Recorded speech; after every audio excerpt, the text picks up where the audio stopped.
Hey folks, what's going on? I know I got the shades on right now, not because I'm thinking I'm cool or anything like that, just battling a bit of a migraine, hoping it doesn't get worse till later, but that's not important right now. So, right now, I got a familiar face. You guys who've been longtime viewers of my channel know Bree Klauser already. I had her interviewed for when she was on the series C and also when she did the Audible original Freaks. But the reason why she's here now is because, well, we both took part in a film challenge for Easter Seals. The Easterseals Challenge happens every year and it is a really great program. It's spearheaded by Nick Novak and Easter Seals. I think that's correct, but I know Nick Novak is like the founder person of it, and it's been going on for several years. And it is really great in giving awareness to the disabled community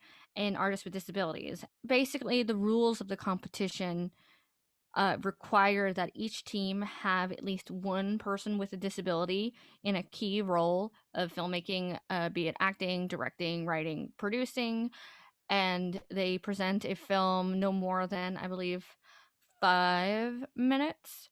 And there's always a theme or a genre. This year's genre is mockumentary, and this is the Easter Seals home edition. So everyone in the festival is filming primarily in their home. Unfortunately, didn't get to work together, but we found out after the teams were organized that we were both participating and super psyched, and we kind of were each other's confidants and cheerleaders during this process. Wouldn't you say, Juan? We kept checking. Yeah, there were a lot of late night phone calls just reassuring one another, especially Yeah. myself, because Oh, the thing is with me, I've always been terrified of film challenges because I've always heard of these like 48-hour or week-long film challenges, and since I'm such like I like to take my time with things, I'm like, I'll never do anything like that. But next thing you know, I kind of wound up in this one, and I'm like, okay, well, at least let me try it once and see how it goes. I've definitely heard about the challenge, and I've had the opportunity to participate in the class. But there's always something. And just like you, Juan, I've always been terrified of making my own work. And in the this century, especially in 2021, that is kind of the mantra that young actors and directors and writers are told, is to make your own content, make your own content. I think we have different views on this. Like, I would do it again, but I think maybe in a different way. But I definitely learned so much from being part of this. I just want to mention names of both teams by name here, starting with my team: Tiffany Taylor, Libby Lovejoy, Sandra Marshall, Regina Marie, Rachel Abbott, and Jeff Thompson. And for the folks on Bree's team: Shashank Sharma, Jennifer Robinson, Michael Moran, Chandra Sheshi, Annette Dennis, Spencer Frankenberger. So, like Bree said, we were on different teams. So the way my team had it, we scheduled it for 2 days writing, 2 days filming, and 2 days doing post production. Both of our teams consisted of individuals who were either visually impaired or blind. All of these films are based on the same prompt, and all they have to be on in the same genre. So every film in the festival has to be a mockumentary under five, five no 6 minutes with the credits. And the themes this year were a tribute or some kind of discovery. And my team went with a tribute to service animals during the time of quarantine. This isn't a tribute to us. Sonny, come here. Oh, yes, there's a good boy. Oh, yeah, you're a unicorn again. Have you ever seen a movie where a dog drives? I've been quarantining here alone with my service cat, Buddy. Yeah, they call me Dr. Decipher, by the way. I never use treats. Only when I feel hungry. The point is, guide animals need practice, just like humans.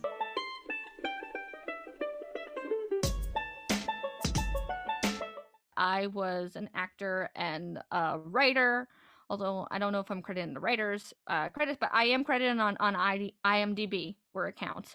And I was so excited to take part of the writing room in this kind of improv sketch thing. So Juan's film what was really cool about it. It's a short comedy that was very meta. It was a film about making a film, and it was tied together by the audio description provided by Jeff Thompson, who runs the podcast Blind Abilities. This is Jordan, the acclaimed filmmaker who, by the luck of the draw, got this amazing team and only has a few days to complete this project.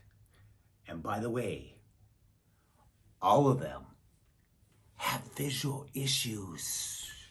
Jordan fires up a Zoom meeting, and one by one, the actors appear on the Zoom screen.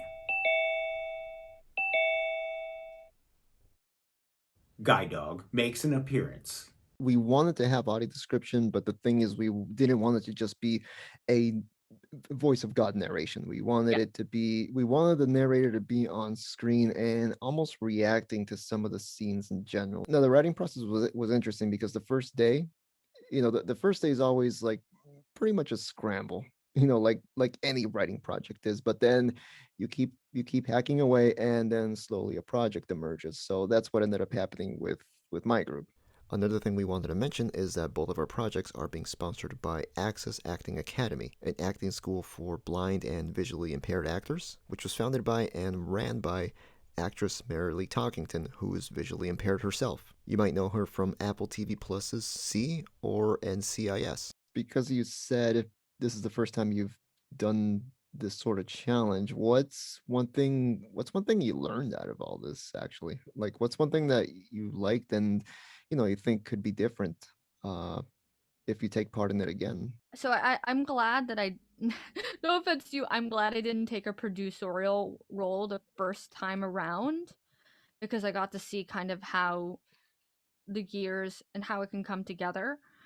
I think the producers on our team worked so hard, especially those who did Shay and Spencer, who did the editing at the end. They're really getting in it in the 11th hour. I guess this is not so much what I learned, but something that I loved that came out of the final product, and it goes along with one of my mission statements as an artist, is that we presented this product that showed the diversity of blindness.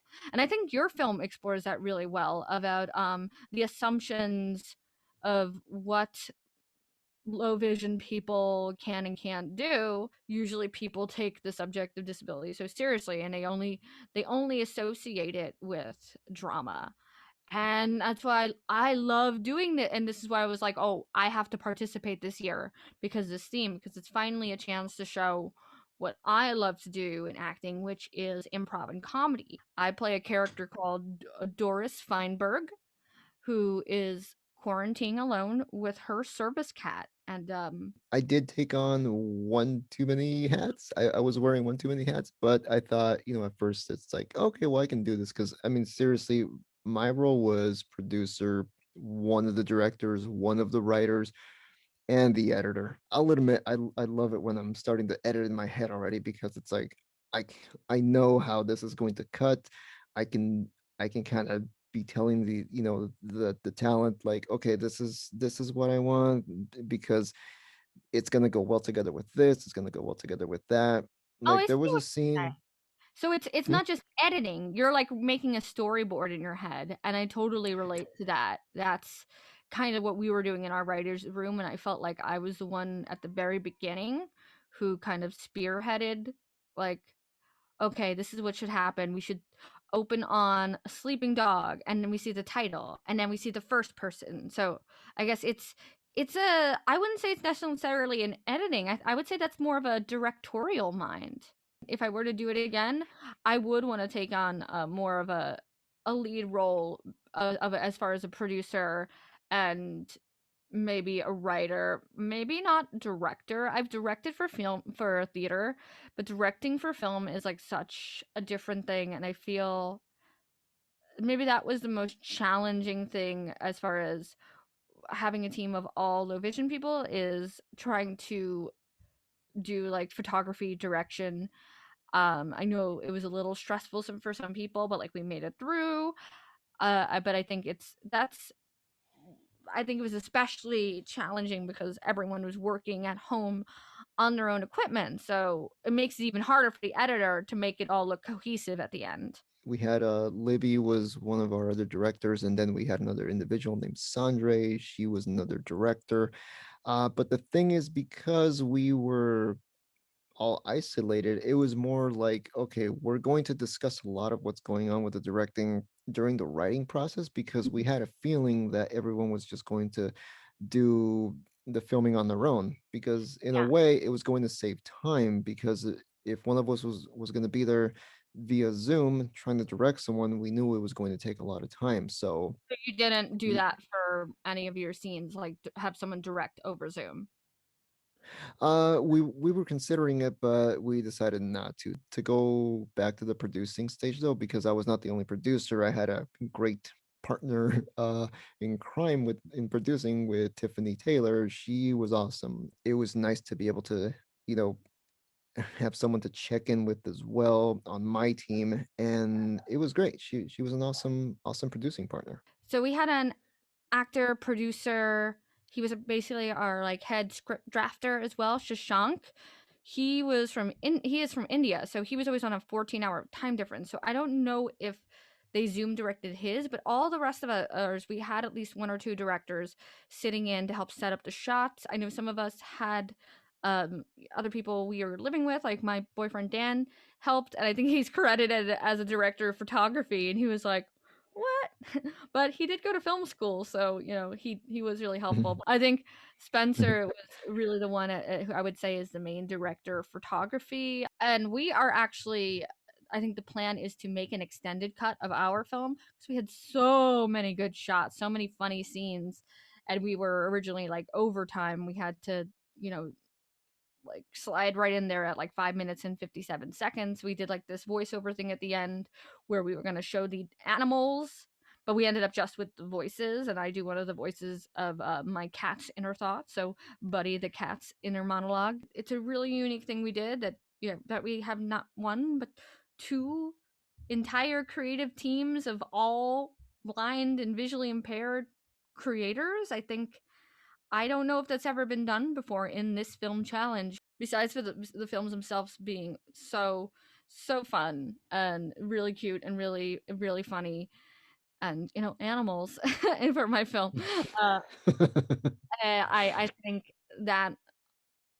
that fact alone, if you are an advocate or a member of the PWD community, I think you should share it, and let us know what you think. Comment, like, and follow us on social media. I'm going to be posting a lot about this on my Instagram account, which is at Bree_Klauser_official. That's Bree with two E's. Klauser, KLAUSER_official. The regular way that word is spelled as well. Follow us on social media, and yeah, we Films. will Watch the films. watch the films, and Vote. well, yeah, go vote for them too. If you happen to like them, go vote for them. Go check them out, and yeah, I'll see you guys in the next video. All right, take care, you guys.